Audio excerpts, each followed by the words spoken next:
Ok, bienvenidos todos los amigos nerudianos. Acá estamos nuevamente con el quinto capítulo de Los ojos y oídos de Tomás Lago.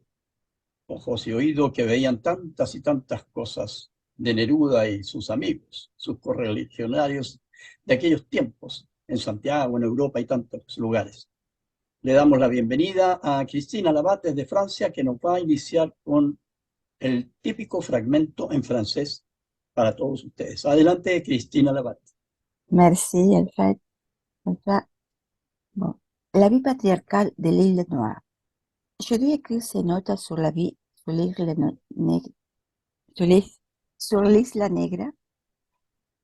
J'ai passé 5 ou 6 jours du mardi de la semaine dernière au lundi où nous sommes revenus avec Pablo et Delia dans la télécabine du matin. Avant, il y avait un sérieux désaccord dans cette maison. Il se trouve que ne sachant pas l'heure, nous étions pressés pour nous lever. Il y avait un soleil splendide, mais nous ne pouvions pas deviner, par simple inclination, si la cabine allait passer ou nous permettrait encore de faire calmement nos affaires. Alors, je suis sortie par le chemin supérieur et j'ai demandé dans les petits magasins l'heure du vieux réveil sur le comptoir. Il était 8h30. C'est un peu tôt, m'a dit le garçon du coin. Je suis retournée à la maison et j'ai dit à Pablo. Une demi-heure s'était écoulée et l'agitation continuait. La gondole est passée à 9 heures. Sans aucun doute, si Delia ne se dépêchait pas, nous arriverons en retard avec la circonstance aggravante que les billets avaient été achetés et seraient perdus. Pablo commençait à s'énerver. La cuisine n'avait pas encore été nettoyée. Pour couronner le tout, au dernier moment, Delia a envoyé Chaillot, l'employé, chercher du lait pour le café. Craignant de perdre moi aussi le voyage, j'ai pris la route. Ce n'est que longtemps après que Delia et Pablo sont apparus et se disputaient visiblement. Je me suis approchée d'eux avec ma valise et ma couverture. Ils ne parlaient pas seuls et Delia répondait à ce que je disais plus tard, à travers quelques phrases entrecoupées. J'ai pu me rendre compte que Delia lui répondrait amèrement de l'avoir rendu coupable des désordres de la maison. Pablo, pour sa part, a dit comment c'était possible d'envoyer la fille chercher du lait au dernier moment. La cuisine n'avait pas été balayée et s'était fermée pendant plusieurs jours avec les tas de pourriture à l'intérieur. Les WC n'avaient pas d'eau et étaient sales. Le jour-l'eau allait le net, etc. Nous étions là à regarder des visages tristes lorsque Pepe Moreno et Anita Lagarrigue sont apparus de loin. Et savoir ce qui s'est passé. Pepe a déclaré tout cela serait réglé en achetant un réveil. Anita, essayant de plaisanter, dit alors tu n'as pas donné le petit déjeuner à Pablo? À quoi Delia a immédiatement répondu et pourquoi ne me donne-t-il pas? Pablo admit plus tard qu'il était irrité parce qu'il n'avait pas bien dormi.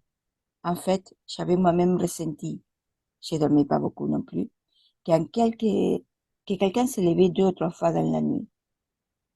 Nous nous plaignions tous du chien Augusto, de Tota Cuevas, la femme d'Alfonso Lengue, que la nuit, il était entré dans la salle à manger en nous laissant les puces. Il y est resté bouleversé jusqu'à Santiago et Pablo a commencé à se sentir mal à l'aise et a naturellement commencé à demander grâce. En Melipilla, elle a accepté une tasse de café. En fait, Pablo est gentil. Il ne se fâche que très peu et pour des instants très courts. Et il le regrette beaucoup. Oula, c'est bon. C'est un peu... Ah, y de aquí nos vamos a la costa y los viajes al extranjero. La vida patrial- patriarcal de Isla Negra, del 21 de febrero de 1944. Tenía que escribir esas notas, estas notas sobre la vida en Isla Negra. He pasado allí 5 o 6 días desde el martes de la semana pasada hasta hoy lunes, en que regresamos con Pablo y Delia en la góndola de la mañana. Antes hubo un disgusto serio en la casa aquella. Sucede que, como no sabíamos la hora, estábamos muy urgidos al levantarnos. Había un sol espléndido, pero no podíamos suponer por simple inclinación si la góndola estaba por pasar o nos permitiría todavía hacer tranquilamente nuestras cosas. Así que yo salí al camino del alto y pregunté en el pequeño almacencito la hora del viejo despertador del mostrador. Eran las 8:30. Está un poco adelantado, me dijo el muchacho del local. Volví a la casa y se lo dije a Pablo. Habría pasado bien una media hora más y los trajines seguían. La góndola pasaba a las 9. Sin duda de que si Delia no se apuraba, llegaríamos atrasados con el agravante de que los pasajes estaban comprados y se perderían. Pablo empezó a irritarse. La cocina estaba sin asearse aún. Para colmo, en el último momento, Delia mandó a la Chayo, empleada, a buscar la leche para el café. Temiendo perder yo también el viaje, salí al camino. Solo, mucho rato después, bueno, a modo de información, la casa de Isla Negra, en la comuna del Tao en ese instante, ahora es comuna del Quisco, al norte de San Antonio, poco antes de Algarrobo, en la costa central, la compró Neruda en 1939, a un marino español, don Eladio Sobrino. Es así como se llama la placita que hay acá en Isla Negra ahora, que está rodeada de cipreses, Eladio Sobrino. Estaba Mm. medio construir, 2 dormitorios, un comedor, una cocina y un cuarto de baño. Poco a poco el poeta la fue empleando, empezando por la torre, bajo la dirección del arquitecto Germán Rodríguez Arias, también español, que después lo acompañaría en la aventura arquitectónica de la Chascona en Santiago. Sobre su adquisición y destino, Neruda recuerda en sus memorias cómo pude comprarla. Ofrecí el proyecto de mi libro Canto General, pero fue rechazado por la editorial Ercilla, que por entonces publicaba mis obras. Por la ayuda de otros editores que pagaron directamente al propietario, pude por fin comprar mi casa de trabajo en Isla Negra, es lo que dice Pablo de la casa de Isla Negra. Solo mucho rato después aparecieron Delia y Pablo, disputaban evidentemente. Me acerqué a ellos con mi valija y mi manta. No hablaban y solo Delia me contestó a lo que yo dije, luego por unas frases entrecortadas. Pude darme cuenta que Delia le reprochaba amargamente que la hiciera culpable a ella de los trastornos de la casa. Pablo, por su parte, decía que cómo era posible mandar a la muchacha a buscar la leche en último momento. La cocina estaba sin barrer y quedaría cerrada por varios días, con el montón de podredumbre adentro. El WC no tenía agua y estaba sucio. Siempre el agua en la isla es negra, etc. Estábamos allí mirando tristes caras cuando apareció Pepe Moreno y Anita Lagarriegue. Desde lejos, al saber lo que pasaba, Pepe dijo, todo esto se arreglaría comprándose un reloj despertador. Anita, tratando de bromear, dijo, así que no le diste ese desayuno a Pablo. A lo que Delia replicó instantáneamente, ¿y por qué no me lo da él a mí? Pablo reconoció más tarde que estaba irritando, porque no había dormido bien. En efecto, yo mismo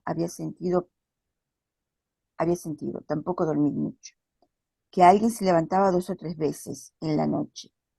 Entre todos nos quejamos del perro Augusto, de la Toto Cuevas, la mujer de Alfonso Lengue, que por la noche había entrado al comedor dejándonos pulgas. Delia siguió disgustada todo el camino hasta Santiago, y Pablo empezó a sentirse incómodo y naturalmente empezó a pedir misericordia. En Melipilla, recién ella se tomó una taza de café. En realidad Pablo es bondadoso. Se enoja solo muy tarde y por cortísimos instantes, y se arrepiente mucho de ello. La malicia de los campesinos. La vida en el Cabo es patriarcal, pero difícil de comprender en cierto modo. Almorzando donde Rubén, tratábamos de explicárnosla entre todos ayer 22 de febrero. Sucede que el servicio es pésimo en todos los aspectos y hay una serie constante de pequeños abusos de parte de la gente de la región. La muchacha que debía hacer el aseo de la casa se perdía con cualquier motivo y no aparecía sino cuando le mandaban a buscar. Las camas se quedaban sin hacer. No había nunca agua en el estanque. Nos quedábamos sin pan y poco menos que sin comida a veces. La Chayo, no está. Chayo, había que gritar. Sin embargo, ganan bastante dinero, creo que 250 pesos. Uno que va de afuera se pregunta, ¿cómo puede ser esto? La chica apenas va un par de horas al día a la casa y estamos prácticamente en el campo.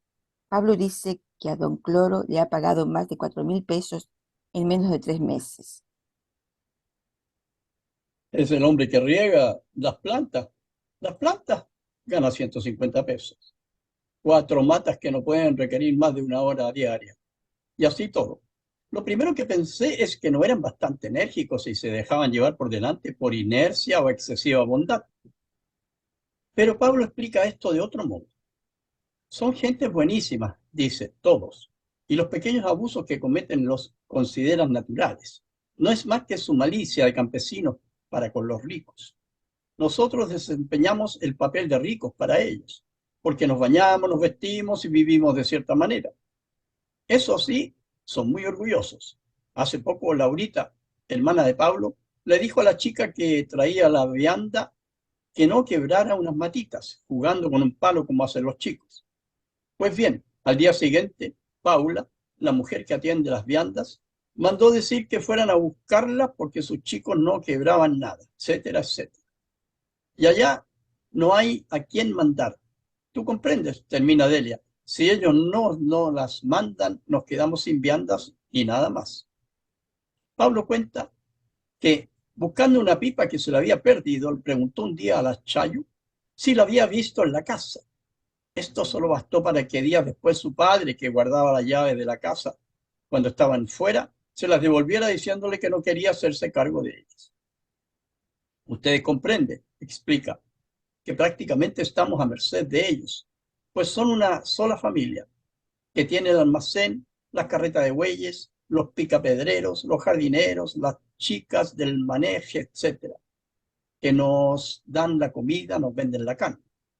La vida patriarcal se refleja también sobre el trabajo. Nunca sus semanas de labor tienen más de 3 días, miércoles, jueves y viernes. Ni el sábado, ni el lunes, ni el martes comparecen. Aparte que celebran muchos santos entre medio. El día de San Bartolo no se trabaja porque andan los diablos sueltos, etcétera. Casi todos tienen tierras heredadas por generaciones. El más rico, que es tal vez Nolasco, es el más mal vestido. Le ofreció hace poco un terreno por 200.000 pesos a alguien.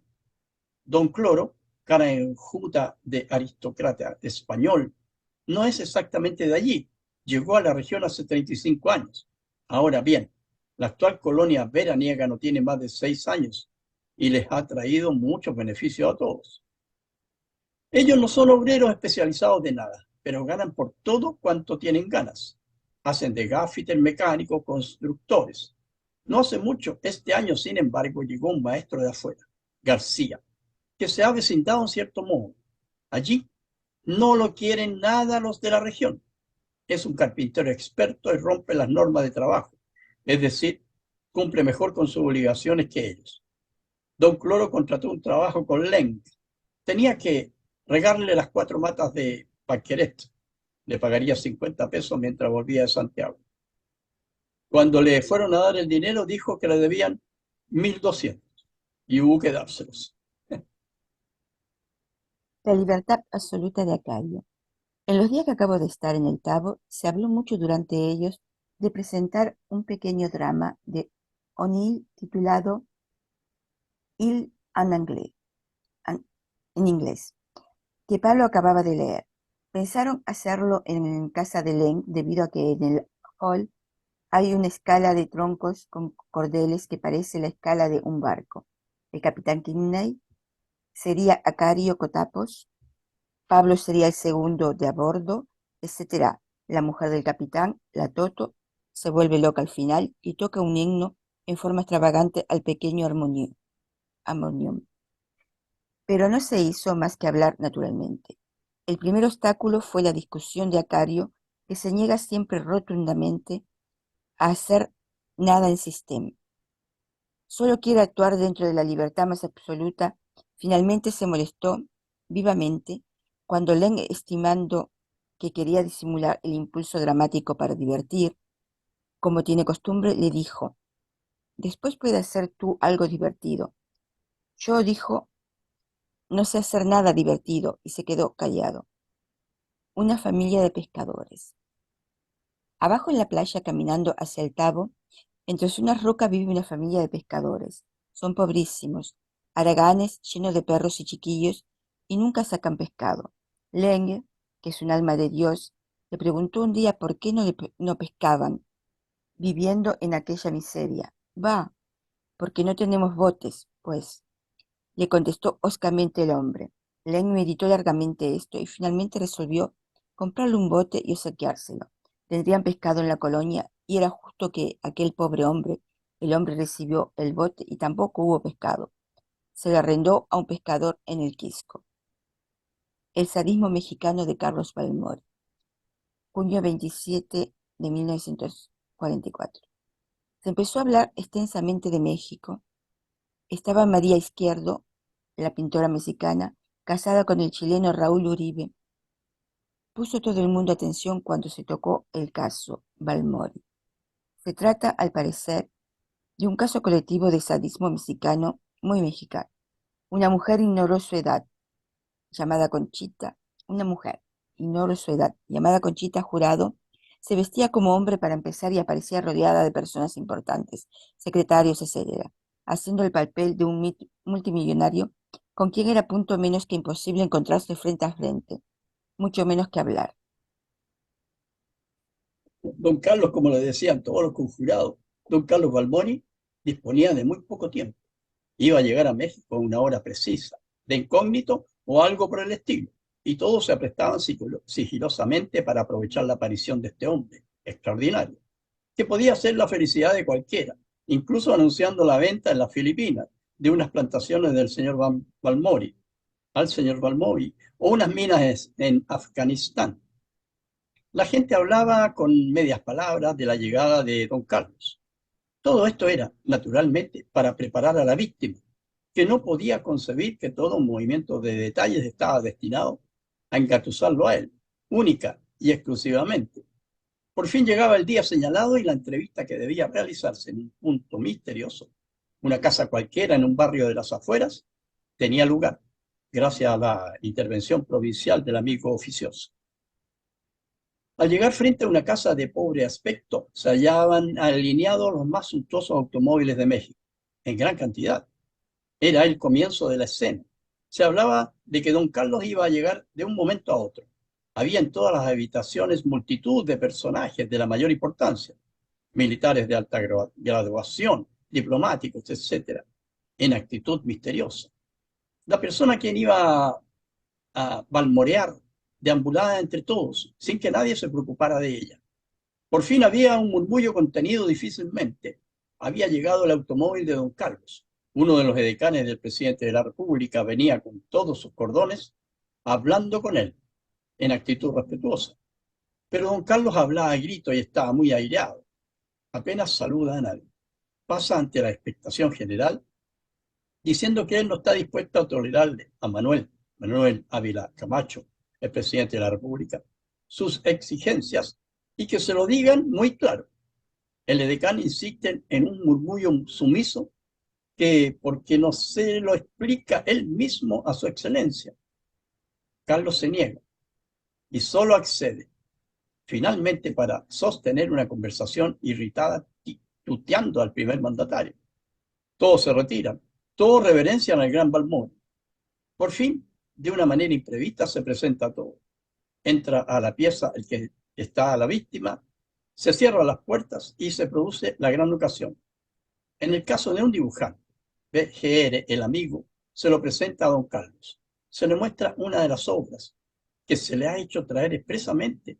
Se cambian ideas, se habla, entre muchas otras cosas, que el grande hombre está tratando al mismo tiempo con diversas personas que a él se acercan de una pensión en Estados Unidos, de compararle un grabado en varios miles de dólares, suma que corta el aliento, etc. Todo esto lo trata don Carlos en tono irritado y despreciativo. Humilla lo más que puede al pobre hombre que naturalmente todo se resigna para aprovechar la chance. Porque en el fondo, termina Balbori, yo creo que usted es un infeliz que no sirve para nada, ya que ni siquiera es capaz de diferenciar un hombre de una mujer, y en ese momento se saca el bigote y el sombrero, soltándose el pelo, apareciendo Conchita Jurado.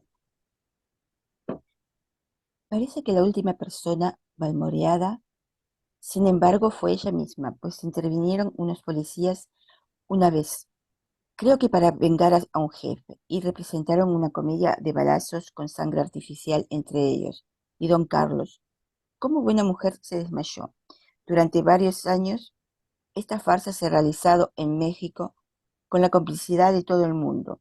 Había cientos de víctimas que inmediatamente de ser burlados ingresaban como miembros de la conjura contra otros. Pablo dice que hay un cementerio de México, un monumento lleno de inscripciones elevado a la memoria de esta mujer que supo cultivar la alegría entre sus contemporáneos. Nos reímos amargamente de esta alegría mexicana. Luchando contra la sal del mar y el viento, última semana de julio de 1944. Pasamos en Isla Negra desde el jueves en la tarde que nos fuimos, hasta el lunes por la tarde que nos vinimos. Rubén, Pablo, Delia y yo. El viernes llegaron también Pepe Moreno y Anita. Rubén plantó de lo lindo. Trabajaba desde la mañana a la noche. Siente un verdadero placer en hacerlo. Con Pablo estábamos admirados, lo cual no quitaba que nos burláramos un poco.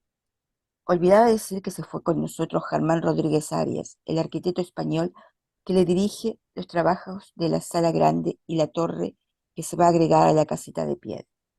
Están adelantados estos trabajos, a pesar de todos los quebraderos de cabeza que tiene que sufrir con la construcción de la avenida Lynch. Ahora la solución económica. Pablo cree haberla encontrado con el maestro García, el cual se compromete a terminar la construcción siempre que la financien en la mercería de San Antonio, para retirar los materiales por su cuenta, los que Pablo deberá, naturalmente, pagar luego, en el término de 3 meses, que es el plazo que le concede a García. Su trabajo se lo pagará Pablo en el verano del año próximo. Me parece que los materiales alcanzan a la cantidad de 30.000 pesos y su trabajo a 10.000. Pablo, muy preocupado, sacó muchas cuentas para saber de dónde podía obtener ese dinero y por fin se decidió firmar unos papeles. Cuando llegamos al Talbo, frente a la cocina había un gran montón de piedras ovoidales, grandes, llenas de derrumbes, orín o musgo rojizo, que les daban un color ardiente muy particular.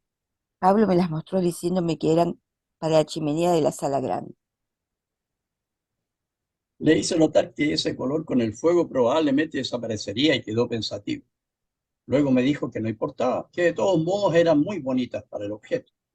Todos los días que estuvimos en el Tabo, Pablo a menudo se iba a pasear por la construcción, que ya lleva bien 2 metros de altura de piedra, estudiando detalles. Se disgusta cuando Delia no le presta una verdadera atención a sus proyectos y acaricia las piedras musgosas con las manos. Había tiempo espléndido, tibio, diáfano. El sábado abiertamente comimos al aire libre, al reparo de la casa. Igualmente el domingo. El atentado de Hitler y la muerte de algunos generales nos produjeron gran animación, como es natural. A pesar de los múltiples trabajos que se emprenden, las plantaciones no prosperan. La sal del mar y el viento se lo comen todo y es que Pablo no les pone resguardo, porque son feos. Ve las cosas en la imaginación inmediatamente crecidas. Es el sitio más pelado de los alrededores. Así ve las piedras de las chimeneas, ahora mismo con un musgo que no va a poder tener. No es que ignore la realidad. La ve mejor que nadie, generalmente, pero por un acto de voluntad al que está acostumbrado, quiere verla a su modo. Plantó, es decir, lo hizo Rubén, sonriendo unos cactus floridos en unas piedras grandes que penetran la sala de construcción. Se veía muy bien, porque aún no hay techo y frente al mar están en su medio natural. Pero después, lo más probable es que no vivían encerrados en una habitación. Nos vimos el lunes por la tarde. El domingo se nos ocurrió bromeando hacer que perdieran la góndola Rubén y Pepe. Y luego nos fuimos al Tao todos. De vuelta a oscuras, pasamos a una casa a comprar una gallina para hacer una cazuela. Por la noche, de vuelta a dejar a Lanita y Pepe, pisé en falso y tuve una abertura de carnes en un pie. Volví cojo. Pisar el fuego con sus pies desnudos en Rangún, julio de 1944.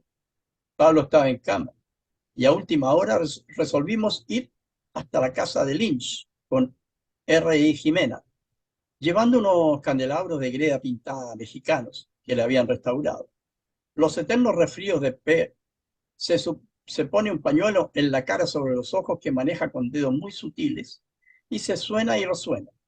Feliz de que llegáramos, estaba allí Rubén y María Izquierdo y Uribe. Había vino caliente con naranja y azúcar, mal tiempo, barro en las calles. Quiero anotar solo una historia curiosa de Pablo para que no se olvide. En Rangún, con Álvaro Hinojosa, dice que un sastre hindú, muy europeo, muy leído, escéptico, los había invitado a la fiesta del fuego que se celebraba en honor de Ali Hussein, sobrino y discípulo de Mahoma.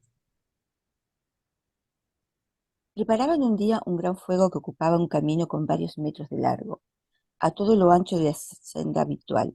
Revolvían el fuego largamente y le sacaban con gran cuidado las impurezas, es decir, los carboncillos, los trozos refractarios, etc. Por fin, cuando se acercaba el momento de la ceremonia, se, se presenciaban cientos de personas, todos hindúes, menos estos americanos del sur.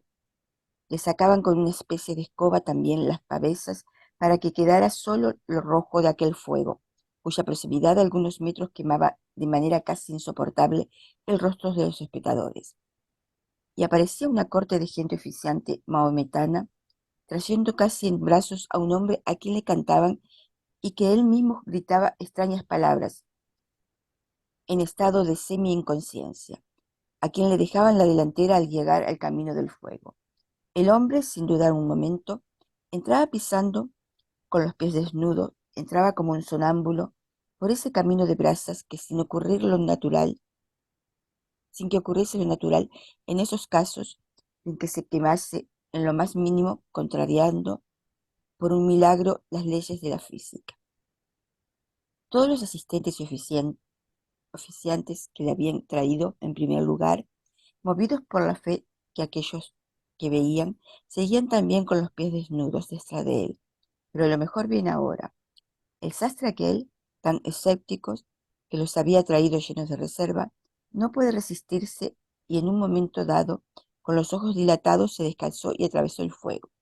Dice Pablo, entre sonada y sonada de su romandizo, que Álvaro estaba como loco y que le decía con los ojos fuera de las órbitas, ahora nosotros, pues hombre, no. Cuando alguien pregunta cuál es la explicación que el narrador da de este hecho, responde, me imagino que será la fe ciega, no sé, es lo único misterioso y verdaderamente raro que he visto en India. Termina. México es un país difícil para enterrarle el diente. Lunes 11 de septiembre de 1944. Hace falta una nueva descripción de América, una verdadera descripción. No circulan más que falsedades convencionales. México es tan desconocido entre nosotros que no hay una idea de cómo es realmente. Pablo hablaba sobre esto ayer en el bar de su casa. Chile es un país más europeizado del continente, pero no fue lo mismo cuando llegaron los españoles. Eran ellos unos bárbaros ante aquella civilización ya milenaria. Recordemos cómo vivían los emperadores, sus construcciones, sus jardines, el fasto Moctezuma. El emperador recibía diariamente pescado que venía por mano de postas rapidísimas desde el lejano mar, sus jaulas para pájaros, etc. Cada persona allí, ahora mismo, cuando provienen de una región indígena, hablan su lengua local, dialecto que poco más allá a veces ya deja de practicarse. Los mexicanos no aceptan la conquista todavía, me parece. Cuando llegué a México discutían a Hernán Cortés como aquí a Grau, a propósito de ponerle su nombre a una avenida en la capital, llamándolo bandido, etcétera. Ahora, México es evidentemente un país muy complejo, muy difícil para enterrarle el diente. Es el país más escéptico políticamente, el más patriotero y el menos patriota a mi juicio. En el gesto son los primeros enseñados por los españoles. Tienen un aire que es solamente mexicano. Y allí depositan frutos y ofrendas de un colorido tan pagano que no puede ser sino una manera mexicana de entender los ritos católicos. Se habla de la fauna y flora mexicana. Según Pablo, no hay nada que pueda compararse. A cada momento se arriesga la vida en ese país. Hay insectos terribles. En mi casa casé, dice, 57 escorpiones. Cada uno de ellos pudo haberme matado. Ustedes saben que existe ya el onchocorsis, que es un insecto que pica en una parte del cuerpo y pone una larva que luego recorre todo el cuerpo buscando siempre la pupila de los ojos, por donde entre la luz, y allí sale dejando ciego al individuo. Hay muchos enfermos por esta causa. ¿Qué digo? Existen pequeñas poblaciones de ciegos del onchocorsis que para caminar andan tomados de la mano. Algo terrible. Otro insecto de esos pone un huevo en un brazo, por ejemplo, y sale una hinchazón donde ha de salir la barba. Y mientras tanto, nada se puede hacer en contra suya sino esperar que se forme el bicho, porque si se le mata antes de tiempo se envenena la sangre. Pues un día se abre un pequeño orificio y asoma la cabeza este huésped. Se le atrae entonces con pequeños recursos. Asoma la cabeza, mira a su alrededor y cuando ya se le va a pescar se esconde de nuevo. Hasta que migra formando enteramente animales mortales, puebla la selva. Allá no es posible, como en Chile, dormirse en el campo. Por eso nuestro país es privilegiado, como que dice la canción nacional, la copia feliz del Edén.